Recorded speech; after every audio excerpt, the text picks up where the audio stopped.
Il existe deux types de personnes après 60 ans. Ceux qui vivent et ceux qui attendent simplement la mort. Dans quel groupe es-tu? Dans quel état arrives-tu à la vieillesse? Ce n'est pas une question de chance, ni de génétique, ni de croiser les doigts en espérant que tout se passe de la meilleure manière possible. C'est une question d'habitude, oui, de ces petites choses quotidiennes que tu répètes sans t'en rendre compte et qui te font plus de mal que tu ne l'imagines. Cette vidéo n'est pas là pour caresser ton ego, elle est là pour te secouer. Parce que si tu as déjà dépassé les 60, 70 ou 80 ans, il ne te reste plus de temps pour continuer à te mentir. Aujourd'hui, nous allons parler de ce qui te vieillit réellement, à l'intérieur comme à l'extérieur. De l'usure physique, émotionnelle et mentale que tu traînes à cause de tes propres décisions. Nous allons passer en revue les 11 mauvaises habitudes qui te volent ta vie sans que tu le remarques, du stress qui te consume à l'intérieur jusqu'à cette habitude de t'oublier toi-même en essayant de sauver tout le monde. Reste jusqu'à la fin, car les 3 derniers points sont essentiels. Tu dois absolument les changer pour améliorer ta qualité de vie dans cette étape dorée de ta vie. Alors, tiens-toi bien, car ce top va te faire mal, mais il peut aussi t'ouvrir les yeux.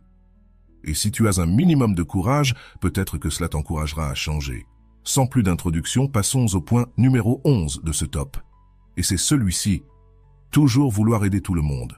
Je vais te le dire clairement, si tu vis pour sauver tout le monde, tu vas te noyer en premier. Oui, ça peut paraître dur, mais ce qui est encore plus dur, c'est la fatigue que tu accumules. Tu es là pour tout le monde, toujours. Celui sur qui on peut compter, celui qui résout les problèmes, qui écoute, qui prête, qui supporte. Mais j'ai une mauvaise nouvelle pour toi. Personne ne va venir te rendre l'âme que tu laisses dans chaque service. Et non, il ne s'agit pas de devenir égoïste, il s'agit d'ouvrir les yeux. Parce qu'aider tout le temps ne te rend pas bon, ça fait de toi une cible facile pour qu'on t'utilise, qu'on t'épuise et qu'on te laisse tomber quand tu n'as plus rien à donner. Savais-tu ce qui vieillit vraiment?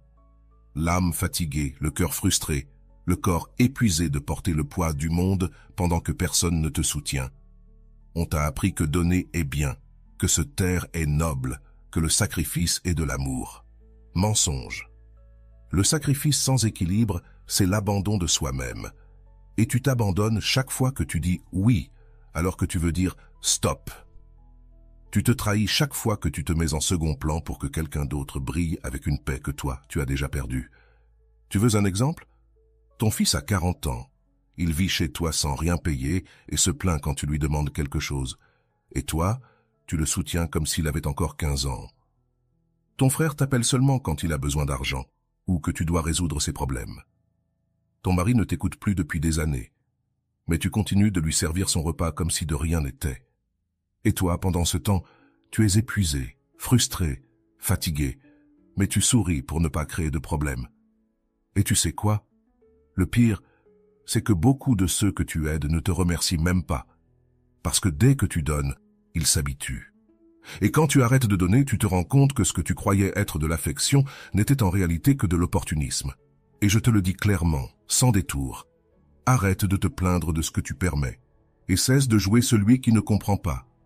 Tu sais bien où ça mène, mais tu continues quand même, répétant le même schéma comme si ta valeur dépendait de combien d'énergie tu donnes aux autres. Tu veux vivre plus longtemps et mieux dans cette étape de ta vie. Commence par te choisir toi-même, mets des limites, dis non, laisse tomber ceux qui ne veulent pas marcher à tes côtés. Parce que si tu continues à te vider pour les autres, tu vas finir vieux, brisé, frustré et seul, tandis que ceux que tu as tant aidés poursuivront leur vie comme si de rien n'était. Avant d'aller loin, je te serais reconnaissant si tu mets un j'aime à la vidéo, cela m'aiderait à continuer de diffuser cette philosophie. Si tu n'es pas encore abonné, je te recommande de t'abonner et d'activer la cloche pour ne manquer aucune vidéo. Numéro 10. Excès de stress. Le stress ne se voit pas, mais il te dévore de l'intérieur. Et je ne parle pas de ce petit « je suis un peu tendu », je parle de cet état constant de vigilance, de préoccupation, de serrer les dents en faisant semblant que tout va bien. Ce stress accélère ton cœur, te gonfle et te plisse l'âme. Le stress chronique te vole des années de vie, et ce n'est pas une phrase toute faite. Il ruine ton sommeil, perturbe ta digestion, augmente ta pression, détruit ton système immunitaire et, le pire, il change ton caractère. tu deviens plus irritable, plus anxieux, plus amer, et tu ne t'en rends même pas compte. Tu deviens quelqu'un que même toi, tu ne veux plus supporter. Tu veux un exemple réel? Tu es obsédé partout, que ton fils ne perde pas son travail, que les petits-enfants aillent bien, que la maison soit impeccable, que tout le monde soit bien. Et toi, dans tout ça, quand vas-tu être bien? Jamais, parce que le stress t'a capturé dans une roue qui ne s'arrête pas, mais qui ne te mène nulle part. Ton mari te parle mal et tu te tais. Ta fille te demande un énième service et tu dis oui, bien que tu sois au bord de l'épuisement. Ton frère te met dans des ennuis qui ne te concernent même pas, et tu les prends sur toi de toute façon. Résultat, un corps tendu, une tête pleine de bruit et un cœur qui se durcit chaque jour. Parce que le stress ne te rend pas seulement malade, il te vieillit brutalement. Il te prend ta vitalité, il efface ton sourire, il te transforme en une personne fatiguée, tendue, sans éclat. Tu veux vivre plus longtemps? Ralentis, lâche ce que tu ne peux pas contrôler. Apprends à dire « cela ne me concerne pas », réagis. Le monde ne va pas s'arrêter parce que tu ne sais pas ce que tu veux. Et si tu passes ton temps à dire « je n'ai pas de temps pour moi », arrête de te mentir. Tu as du temps, mais tu le gâches. Tu le donnes en préoccupations qui ne t'appartiennent pas, en drames des autres, en exigences que tu n'as pas demandées. Parce que si tu continues à absorber les problèmes des autres, si tu continues à t'imposer des exigences comme si ta valeur dépendait de ce que tu fais pour les autres, tu vas te briser. Et personne ne sera là pour réparer les morceaux. Le stress tue en silence, il ne laisse pas de marque visible, mais il te ronge de l'intérieur. Et si tu ne fais rien aujourd'hui, ton corps te le fera payer avec intérêt demain. Numéro 9. Pensez toujours négativement. Pourquoi toujours voir le verre à moitié vide? Je vais te dire quelque chose qui ne va pas te plaire, mais que tu dois entendre. Ta façon de penser ruine ta vie plus que n'importe quelle maladie. Et non, je ne parle pas de ces jours où tu n'es pas bien. Je parle de cette habitude malsaine de toujours voir le pire dans tout. Tu vis en attendant que tout tourne mal, tu doutes de tout, tu te méfies de tout, tu imagines des drames qui ne sont même pas arrivés. Tu te réveilles et tu es déjà de mauvaise humeur pensant à ce qui pourrait mal se passer aujourd'hui. Et ça te vieillit, ça t'amortit, ça t'éteint, parce que ta tête devient un endroit sombre. Et quand l'esprit devient une prison, le corps suit. Tu veux un exemple réel? Ton fils te dit qu'il commence quelque chose de nouveau, et tu lui réponds « Et si ça ne marche pas ?» Ton petit enfant veut partir en voyage et tu lui dis « Fais attention, c'est dangereux ». Ton partenaire te propose de sortir et toi tu penses « À quoi bon? Je vais sûrement avoir mal quelque part, ou le temps est moche ». Ce n'est pas de la prudence, c'est de la peur. C'est de la négativité. Et cette énergie, tu la respires toi-même et tous ceux qui t'entourent. Et après, tu te demandes pourquoi personne ne vient te chercher, pourquoi tout te pèse, pourquoi rien ne te satisfait. Savais-tu combien d'opportunités tu tues à penser comme ça? Combien de gens s'éloignent parce qu'ils n'en peuvent plus de ton nuage gris? Combien de fois as-tu saboté ton propre bonheur sans t'en rendre compte? Et non, ce n'est pas qu'il n'y a pas de problème, bien sûr qu'il y en a.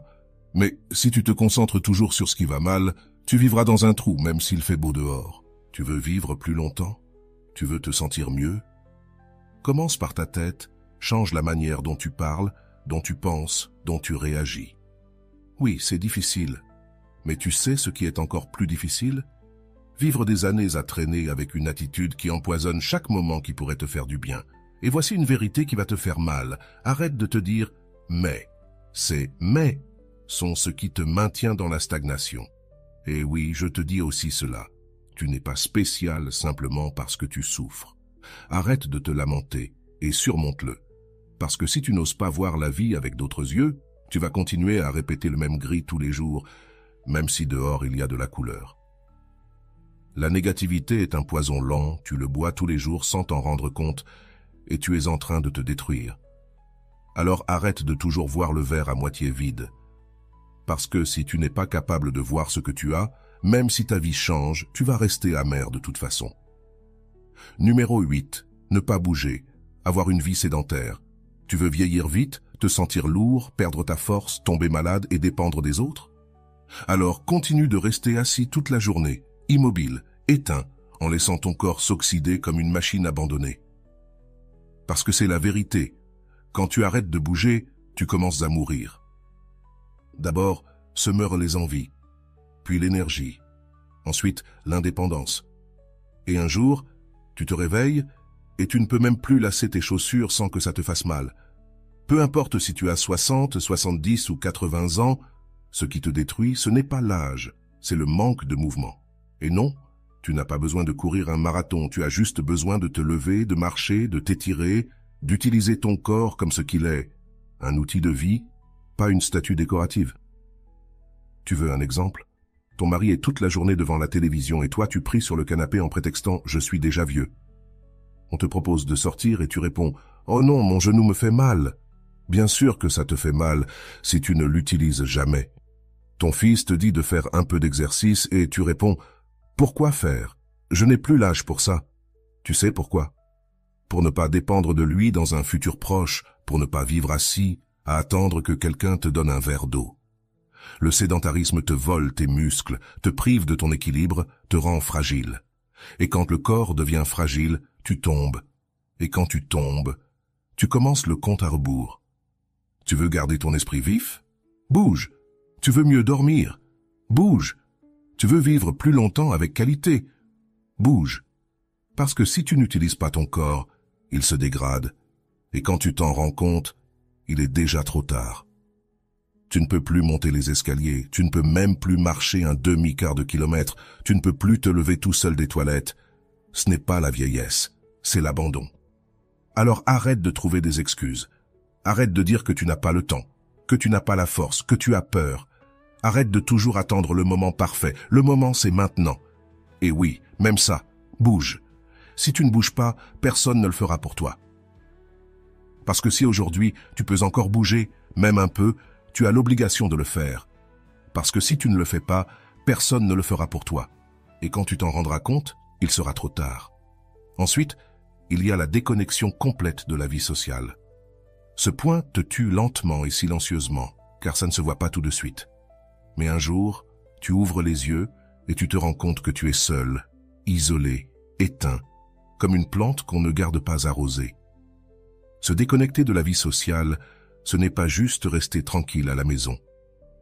C'est laisser le monde passer à côté de toi comme si tu n'avais plus rien à y faire. C'est arrêter de parler, de partager, de rire avec les autres, de raconter une histoire, de regarder quelqu'un dans les yeux et de lui dire « Comment vas-tu » Et peut-être que tu penses que ça n'a pas d'importance, que tu es vieux, que tu as vécu beaucoup, que tu préfères être seul maintenant. Mais ne te mens pas, nous ne sommes pas nés pour vivre isolés, et encore moins quand on est âgé, parce qu'en te renfermant, tu t'éteins. Et quand tu t'éteins, tu commences à disparaître intérieurement, même si tu continues de respirer. Tu veux un exemple? Ta fille t'appelle pour sortir et tu lui dis non, que tu es fatigué. Ton voisin t'invite à prendre un verre et tu inventes une excuse. On te propose de participer à une activité et tu réponds non, ça c'est pour les jeunes. Et après, tu te plains que personne ne t'appelle, que personne ne pense à toi, que personne ne te rend visite. Mais je te pose une question. Que fais-tu pour rester présent? La solitude prolongée n'est pas de la paix, c'est une punition. Ça affecte ta mémoire, ça baisse tes défenses, ça remplit ta tête de pensées négatives. Et le pire, ça te convainc que tu n'es pas important, que tu ne manques à personne. Mais c'est un mensonge. Tu manques à quelqu'un, bien sûr que oui, mais tu dois être là, tu dois faire l'effort, même si c'est difficile, même si tu n'en as pas envie, même si ça te fait peur. Parce que si tu ne le fais pas toi-même, laisse-moi te dire une chose, tu n'es pas perdu, tu es mort. Et oui, aussi direct que ça. Tu es vivant, alors ne sois pas spectateur de ta propre vie. Tu veux vivre mieux? Connecte-toi, parle, sors, participe, que ce soit une simple promenade avec quelqu'un, jouer aux cartes, aller dans un centre pour adultes, faire un appel vidéo, peu importe. Mais ne t'enferme pas, ne disparais pas, ne baisse pas les bras. Parce que si aujourd'hui, tu as de la voix, de la mémoire, des jambes et un cœur, alors tu as encore des choses à donner et à partager. Et si tu ne le fais pas, si tu continues de t'éloigner, si tu éteins ta propre lumière, alors ne viens pas te plaindre si personne ne te voit. Maintenant, passons à dormir trop peu, et en plus mal. Ne pas bien dormir, ce n'est pas un détail, c'est un problème sérieux. Dormir peu, mal ou constamment agité, ça te détruit de l'intérieur. Et le pire, c'est que beaucoup de gens le normalisent comme si c'était juste une partie de l'âge, comme si c'était inévitable. C'est faux. Ce n'est pas normal de dormir mal chaque nuit. C'est une alarme. Dormir mal ruine ton système immunitaire, ta mémoire, ton humeur, ton métabolisme, ta peau, tes organes. Tout te fait vieillir à grands pas. Parce qu'en dormant, ton corps se répare, ton cerveau se nettoie, les émotions s'organisent. Mais si tu ne dors pas bien, rien de tout cela ne se produit. Et tu en payes le prix avec des maladies, de la fatigue chronique, de la confusion mentale et cette apparence de fatigue permanente. Tu veux des exemples concrets? Tu te lèves et tu es déjà de mauvaise humeur. Tu n'as envie de parler à personne. Tu n'arrives pas à te concentrer. Tu oublies des choses. Tout t'agace. Et ton partenaire te le dit. Tu es insupportable ces derniers temps. Ton enfant s'inquiète de te voir éteint, maladroit, sans énergie. Et qu'est-ce que tu fais? Rien. Tu te dis, c'est juste l'âge. Mais non, c'est que tu dors mal depuis des années et tu ignores le problème. Tu restes tard à regarder la télé avec le volume à fond. Tu t'endors avec ton téléphone dans les mains, la tête pleine de soucis qui ne te concernent même pas.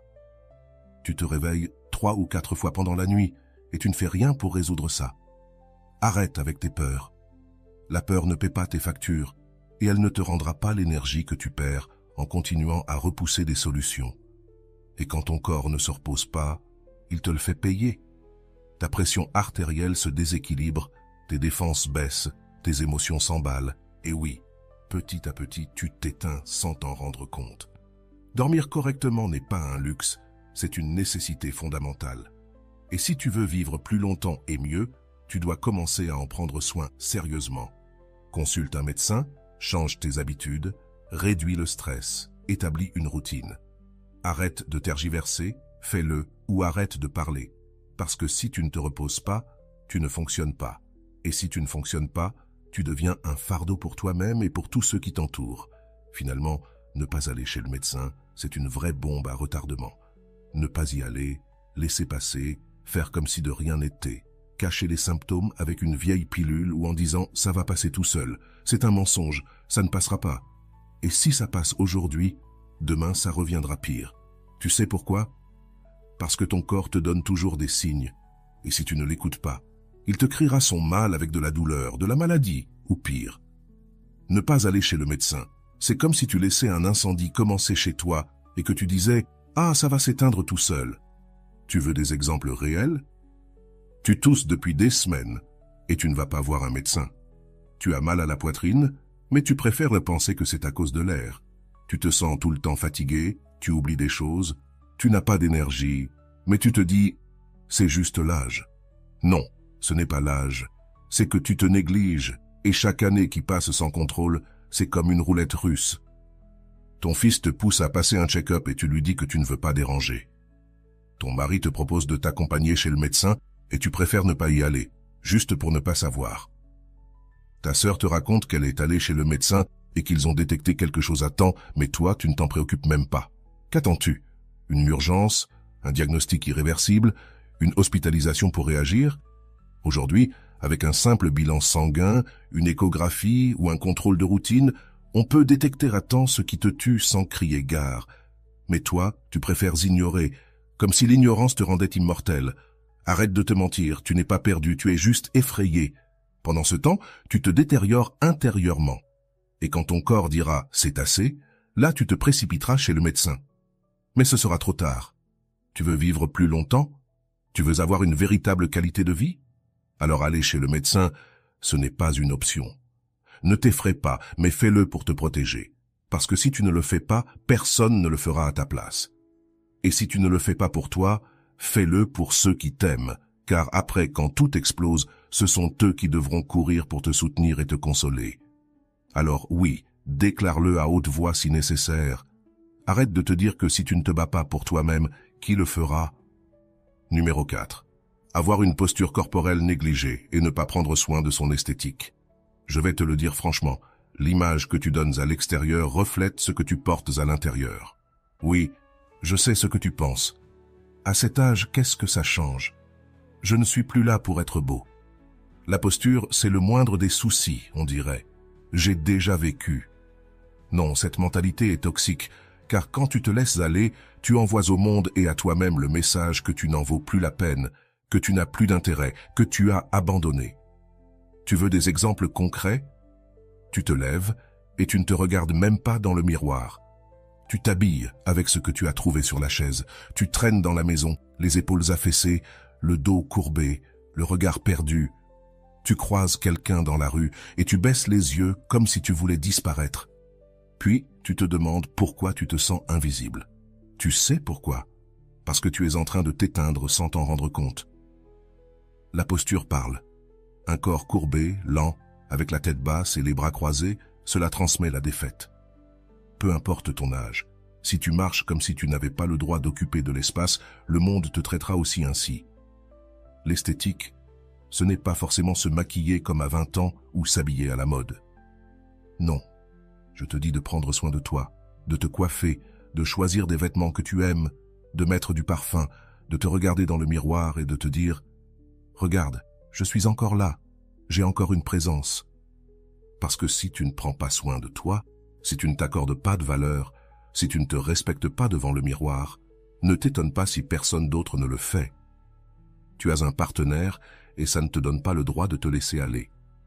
Tu as des enfants grands et cela ne signifie pas que tu n'as plus de raison de bien paraître. Tu dois te faire belle ou beau pour toi-même parce qu'au moment où tu te soignes, où tu te redresses, où tu lèves le regard, quelque chose change. Tu te sens plus fort, plus vivant, plus présent. Et ça, ce n'est pas de la superficialité, c'est de l'estime de soi, de la dignité. Tu veux vivre mieux et plus longtemps? Prends soin de la façon dont tu te présentes au monde. Soigne ta posture, ton image, parce que ça fait aussi partie de ta santé. Et si tu ne te respectes pas, personne d'autre ne le fera à ta place. Écoute bien. Je vais maintenant te révéler les 3 derniers comportements que tu dois éliminer immédiatement de ta vie si tu veux vivre pleinement ta vieillesse. Mais avant tout, si tu es arrivé jusqu'ici, laisse-moi un commentaire en me disant d'où tu regardes cette vidéo. Je t'encourage à t'abonner si tu fais encore partie de notre communauté et à laisser un « j'aime ». Ça m'aide beaucoup, alors n'oublie pas. Pause la vidéo une seconde et commente-moi de quel pays tu regardes. Maintenant, passons aux 3 habitudes à abandonner si tu veux vivre une vie pleine et heureuse. Numéro 3. Abuser du sucre et des aliments transformés. Écoute bien, la malbouffe te tue lentement, à petit feu, sans bruit, sans que tu t'en rendes compte. Mais elle te tue quand même, et tu le sais, tu le sens. Après avoir mal mangé, tu te sens plus lourd, plus lent, plus gonflé, mais tu continues quand même parce que c'est bon, parce que c'est plus facile, parce que, de toute façon, à cet âge, arrête avec cette mentalité suicidaire. Le sucre et les aliments ultra transformés sont des poisons que tu consommes tous les jours. Et peu importe que tu aies toujours mangé comme ça, ton corps n'a plus la même résistance. Chaque cochonnerie que tu ingères te coûte plus cher et plus vite. Tu veux des exemples réels? Tu prends des biscuits sucrés tous les matins, tu mets 2 cuillères à soupe de sucre dans ton café, tu déjeunes avec des charcuteries, du pain blanc, quelque chose de rapide sorti du congélateur. L'après-midi, tu manges une pâtisserie ou un paquet de snacks. Le soir, c'est pareil, des pâtes instantanées, des sauces pleines de conservateurs, de la soda pour faire passer le tout. Et après, tu te plains, « Je suis gonflé, je n'ai pas d'énergie, mon taux de sucre est trop élevé, j'ai mal au ventre. » Mais que pensais-tu en traitant ton corps comme une poubelle? Tu ne peux pas t'attendre à ce qu'il fonctionne comme une machine parfaite, et ne parlons même pas des effets sur ta peau, tes organes, ton cœur, ton cerveau. Oui, ton cerveau aussi, car trop de sucre et de produits transformés te brouillent l'esprit, te rendent plus irritable, te donnent des baisses de morale, tu deviens quelqu'un de moins motivé, lent, sans énergie, et tu n'associes même pas ça à ce que tu manges. Tu as un enfant qui t'achète des croissants tous les jours parce que tu les aimes, ou un partenaire qui te dit « un petit plaisir, ça ne fait pas de mal ». Des amis qui se retrouvent pour un goûter comme si c'était un rituel de sucre et de farine. Eh bien, il est temps de dire stop. Ce n'est pas une question de ne jamais te faire plaisir, mais de comprendre que ce que tu manges aujourd'hui détermine comment tu te sentiras demain. Et si chaque jour tu remplis ton corps de déchets, ne te plains pas si dans quelques années tu ne peux plus bouger à cause de la douleur ou que tu vis avec des médicaments. Tu veux vivre bien? avec de l'énergie et de la clarté d'esprit?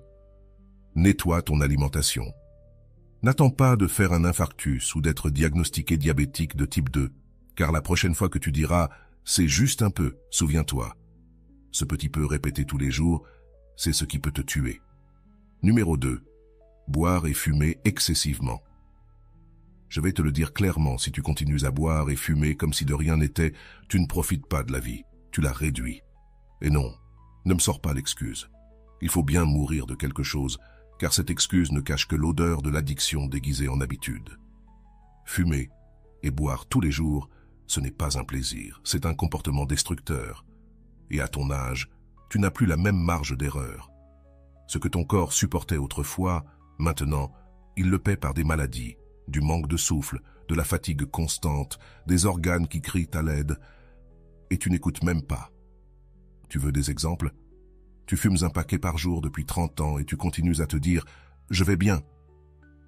Tu as la voix rauque, une toux persistante, tu manques de souffle en marchant seulement quelques mètres, mais tu continues à te dire que tout va bien. Tu bois une coupe de vin tous les jours, puis une autre, encore une autre, et si ce n'est pas du vin, c'est de la bière. Et si ce n'est pas de la bière, c'est ce que tu trouves. Ensuite, tu te plains d'avoir mal à la tête, d'être gonflé, de mal dormir, d'être irritable. Mais tu justifies ça en disant « je le mérite, après tout, j'ai vécu ». Non, tu es toujours vivant, et tant que tu l'es, tu es encore à temps de prendre soin de toi. Fumer te prive de souffle, détruit tes poumons, accélère le déclin mental, augmente le risque d'infarctus et de cancer. Quant à l'alcool, quand tu le consommes tous les jours, il attaque ton foie, ton cœur, ton système nerveux, ton humeur, ton sommeil, ta mémoire. Ça ne te détend pas, ça te détruit. Tu veux rester indépendant, voir tes petits-enfants, marcher sans canne, penser clairement, vivre avec dignité? Alors arrête de t'empoisonner tous les jours. Ton fils te dit d'arrêter. Ta petite fille s'inquiète de te voir toujours avec un verre à la main. Tes amis se moquent de toi avec ta cigarette dans les doigts, mais tu continues à ignorer tout ça. Ouvre les yeux, il n'est pas trop tard. Mais chaque jour que tu passes sans changer, tu te rapproches un peu plus de la chaise roulante, de l'hôpital ou d'un enterrement qui aurait pu être évité. Prendre soin de toi, ce n'est pas ne plus profiter, c'est te donner le respect que tu mérites. Et si tu ne le fais pas maintenant, ne te plains pas après, quand ton corps ne pourra plus suivre et que personne ne pourra plus rien faire pour toi. Numéro 1. Ignorer l'hydratation. C'est le numéro 1 parce que c'est tellement simple, et pourtant, la plupart des gens l'ignorent. Boire de l'eau, s'hydrater, prendre soin de ce que tu donnes à ton corps à l'intérieur. Toi qui as déjà dépassé les 60 ans, tu ne peux pas continuer à traiter ton corps comme s'il était jetable. Tu sais ce qui se passe quand tu ne bois pas assez d'eau? Ton corps commence à s'éteindre lentement. Tu te sens plus fatigué, plus lent, plus irritable, plus oublieux. Tes organes ne fonctionnent pas bien. Ta peau se déshydrate. Tes muscles s'affaiblissent. Ta digestion se bloque. Ta tête se brouille. Et tu penses que c'est la vieillesse. C'est faux. C'est de la déshydratation. Tu veux des exemples réels? Tu passes ta journée à boire des boissons sucrées et à manger des aliments déshydratés. Si tu veux vraiment te sentir bien, commence par boire suffisamment d'eau et donner à ton corps ce dont il a besoin. Tu bois du café, mais de l'eau, rien. Tu te lèves et prends une pilule après l'autre, mais tu ne bois même pas un verre d'eau pure. Ta fille te donne une bouteille isotherme et tu la laisses traîner dans un coin. On te dit de boire de l'eau et tu réponds « je n'ai pas soif ». Tu n'as pas soif, bien sûr, parce qu'avec les années, le corps ne te le signale plus, mais il en a toujours besoin pour fonctionner.